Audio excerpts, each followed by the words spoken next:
You got to make the best of your situation. It doesn't matter if you have health issues or not. We all, you know, I've said for a long time that I don't, this is kind of off topic, but not really. I don't give a damn if you are the richest man on the planet or the poorest. We all have the same choice every morning. You can get up and you can choose to focus on the good things in your life. Yeah, even in the middle of a shitstorm, you've got good things going on. Don't, y'all got to be grateful. Find those blessings, find those silver linings and be appreciative. Or or you can choose to just stomp around and feel sorry for yourself all day and yeah, have fun with that because nobody wants to hang out with you because you're just a miserable jackass and nobody wants to listen to you. It's just a fact. Nobody wants to hang out with someone who's always upset and who's always pissed off, who's never happy. And I'm up to my freaking eyeballs in health issues. I make the choice to be happy. It doesn't come just now. I don't just wake up like, golly, I'm in a hell of a lot of pain today. I think I'm just going to be happy. It doesn't work that way. It's more like, oh crap, I'm miserable. I got a lot of things I want to get done today. I need to focus on the positive here. Anyway, that actually does kind of lead me nicely into tonight's topic though, which is dealing with your inner critic. This information, by the way, is from Forbes.com. And of course, I was embellished with my own experiences. The ubiquitous but they say we have 50 to 70,000 thoughts per day. For a lot of us, we're immersed in negativity. And a lot of it's not even something we're aware of. It's just such an ingrained habit to focus on the negative. Think about that. That means you are immersing yourself. No one else is doing this to you. You're doing it to yourself. You are immersing yourself in negativity. And then you wonder why you're grumpy and crabby with everybody all the time. I almost said something ugly. I'm trying really hard to be nicer and clean up my language. Well, I clean up my language. I am a pretty nice person. But this inner critic thing, I have a severe one. I mean, I can guarantee you there is nobody on this planet that will ever be more critical of me than I am of myself. There's just no way. But I'm learning how to recognize the signs before it gets out of control. I'm learning it's fixable. Well, I know it's fixable, but I've come a really long way. Although I will tell you, this winter has been very depressing. I've had a lot of issues. My mom just passed away not that long ago. I mean, the first holiday season without my mom sucked because my mom loved the holidays. My mom loved to entertain. We always laugh, said the apple fell so far from the tree. I don't like to entertain. I don't like people in my space. I am very outgoing, but I am very, very introverted, and I need my retreat from the world. So I don't like having company. I'll be happy to go out and meet you for dinner or drinks. I'll come to your house. I'd rather go out to a restaurant, but I'll come to your house. I like to go to a restaurant because I'm not super rigid about it, but I am on a fairly strict diet. Side note, if you're a picky eater, a really strict diet gives you such a good out for dishes that you don't want to eat. But I'd rather go to a restaurant because I know if I can get a steak and some vegetables, I'm staying pretty compliant with my autoimmune paleo eating protocol. But I'm just not that person. Gosh, damn, I got way off there. Anyway, it's tip number 1, you need to become aware of your thoughts. Y'all, most of our thoughts are just subconscious. We don't even realize what we're saying to ourselves. But our negative thoughts, our unpleasant thoughts, our unkind, I think that's actually a much better way to look at it. Our unkind thoughts, because sometimes there's some truth in it, because I'll get on myself for being lazy when I am being lazy. So sometimes there's truth in it, but you can be honest without being unkind. But speaking to yourself that way can be you're not even aware of it most of the time. And those thoughts, let's be realistic, those thoughts are so exaggerated and they're so biased. You would never judge another person that harshly. Not on that. No, I mean, maybe on a few things here and there, but across the board, you're never going to be that hard on anybody else. And you know it. you need to understand that just because you have a thought, that doesn't mean it's the truth. It doesn't really mean anything. It's literally just a thought. You don't have to attach it to it. Just, well, that was really damn weird, and let it go. But you do need to become aware. You need to start paying attention to those that inner voice and those inner thoughts, because you can't solve a problem until you face it. Number 2, I'm really bad about this. You need to stop ruminating. Replaying your mistakes over and over and over in your head. How how ridiculous is it? What the hell are you going to do with that? What are you going to do besides make yourself crazy over something that is done and over, and you cannot change it? It's done. So why do we, because I'm terrible about this, why do we do this to ourselves? Reminding yourself that you screwed up, it's not helpful. Now, you can certainly say, okay, yeah, I really screwed up, but this is what I'm going to do next time. Look, when you fail, when you fall flat on your ass and you're mortified and you've made this huge mistake, instead of just beating yourself up about it, take an emotional step back and go, well, that didn't turn out very well. And then just figure out another approach. Failure is simply feedback. That's all it is. Now you know that whatever you just tried, it doesn't work for you. That's valuable information. So instead of just beating yourself up about it, learn from it, grow from it, and let it go. I almost broke into song, but I won't do that to y'all. Number 3, what would you tell a friend? If your best friend was standing there and they were saying all the things that you say to yourself, and they were saying it about themselves. Like for me, it tends to be weight focused. I will own that all day. Hell, anybody who knows me very well knows that I struggle with my weight. I've never tried to hide that from anybody. So I'll get into that. Oh my God, you're so fat and you're so this and you just can't get control of. Well, of course, then that makes all that stuff true, because I've already given myself an emotional excuse not to succeed. But what would you say? Maybe your thing is you don't make enough money. Maybe your inner voice is that you're not a good enough parent. I don't know. But whatever it is, what would you tell your best friend if they came to you and they told you that exact same thing that they were feeling about themselves? How would that make you feel? I don't know about you, but I know I have a girlfriend, and we're very close, but we bonded because we both have very similar inner demons, and they're ugly. They are so ugly. And we have to be really careful, because if we're in a bad mood, if one of us is in a bad mood, we can drag the other one down pretty quickly. So we have to be very aware of our thoughts and of what we're saying to each other. But I told her one day, she was being really harsh on herself. And I asked her, well, if I were to turn around and tell you that I felt that way about myself, what would you say? And she's, well, bark and bluster, and that's not true. I'm like, well, why is it I don't see you that way. So why should I accept that from you if you would not accept that from me? Another way to look at this from a complete opposite perspective. Years ago, I was at a fitness event in Florida. Gosh, this was 20 some years ago. Damn, it really was. Anyway, um, going to a fitness convention when you are not a tiny person can be very daunting and very intimidating. And at the end of the convention, it was the last day. People broke down into little groups chatting and saying their goodbyes. And I had made friends with this woman named Lisa while we were there. I'd never met her before. I don't even remember where she's from, but there wasn't a lot of us who were chunky there. So I liked Lisa. I kind of latched onto her, and we're standing there at the end of the event, and we're talking about, oh, I'm fat, and oh, I'm this, and oh, I'm that, and this adorable little bitty old lady. And by little bitty, I am 5'2" and a half, and she looked up at me. She was tiny.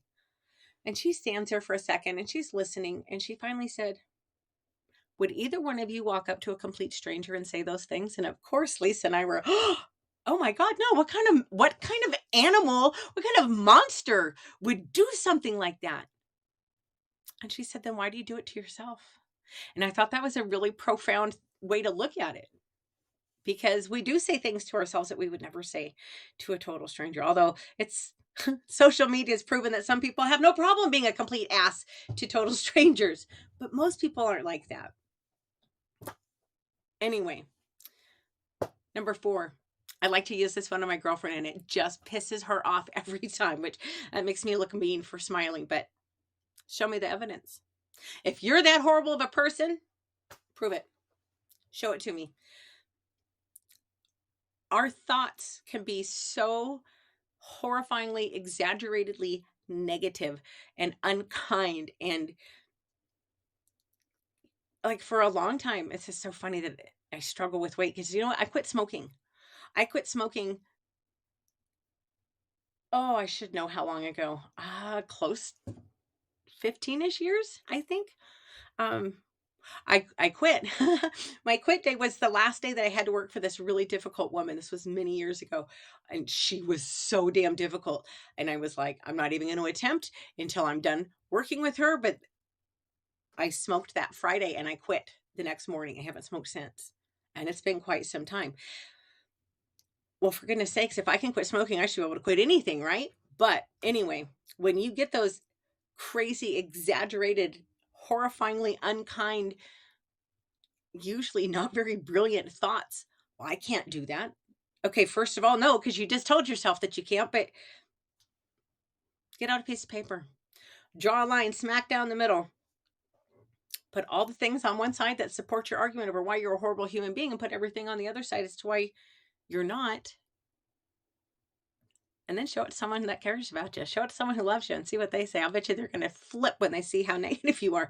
Of course, you don't have to do that, but it's a good way to get a rein in on your thoughts, to get you need to, you got to be more aware. Again, you can't fix a problem until you will face it. And if you have the unconscious habit of being really hard on yourself, you got to start writing this stuff down because it's going to make you more aware. Then you can fix it. You need to reframe. Number 5, you need to reframe your overly negative thoughts. I always love when people say, well, I never do anything right. Seriously? Really? You learn to walk. I'm assuming you dress in yourself at this point in your life. Did you brush your teeth today? Then you've done things right in your life. When you get to that point, when you got frustrated with yourself, it's so hard to be objective. And it's really funny because I'm so rambly. I'm so sorry. Regulars, you know me.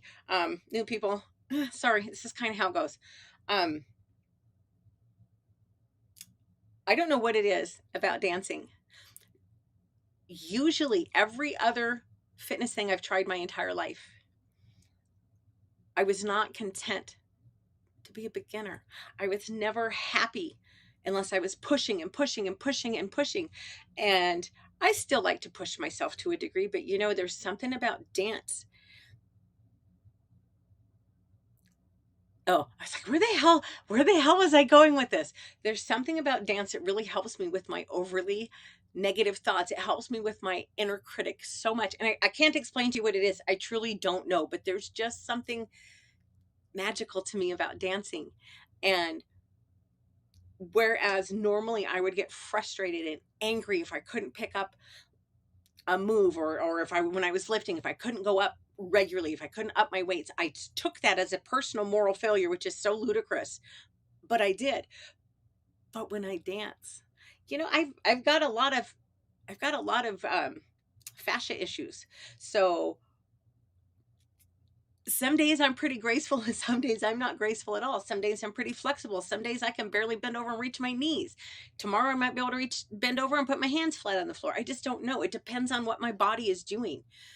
But there's something about dance where I don't get pissed off and I don't get frustrated. I mean, I'll start to get there and then I laugh at myself. It's okay to be a beginner.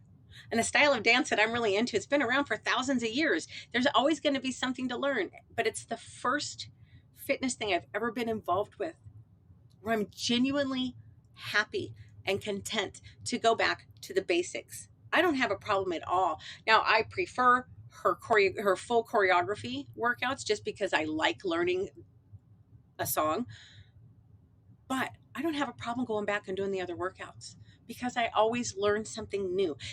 And there's always something more I can tweak on my technique to make it better. But that's because I've learned how to reframe my overly negative thoughts. A really simple way. And this sounds so cheesy. I know it does, but I stole this from one of my mentors and it really works. When you catch yourself, you catch that inner critic starting to go, your inner demons are ramping up, and then you know how it goes. Just stop yourself and say, if you have to, say it out loud. That's not true. Because you know what? It's not true. And in your heart, you know it's not true. You would not accept that level of criticism from another human being. So stop accepting it from yourself. You deserve better than that. And finally, what's the worst that could happen? What's the worst that could happen? We allow our inner critics, our inner demons, as I like to call them, we allow them to stop us from taking action. We allow them to put enough fear. What if you, oh my God, what if I fail? Okay. What if you do? What if you fail? Then you know that method didn't work for you. You can try another approach. You can step back to plan B and then plan C and then plan D. There's lots of letters in the alphabet, and then there's numbers. You ain't going to run out. Just keep coming up with another plan. Really, what we build up as fear, and I'm stealing this from another mentor too, what we tend to build up as fear is such complete garbage. The problem is, honestly, most of us lead pretty luxurious lives, comparatively speaking. Not many of you are ever going to be chased by a bear. I probably, being where I'm at, I probably have the best odds of anybody watching this.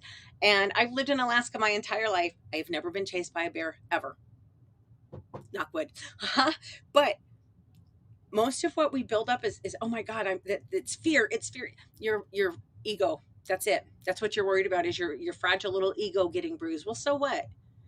You're not going to grow in your comfort zone. You can't let fear stop you. You can't let this bullshit inner voice, you can't let it stop you from trying new things and from experiencing new things.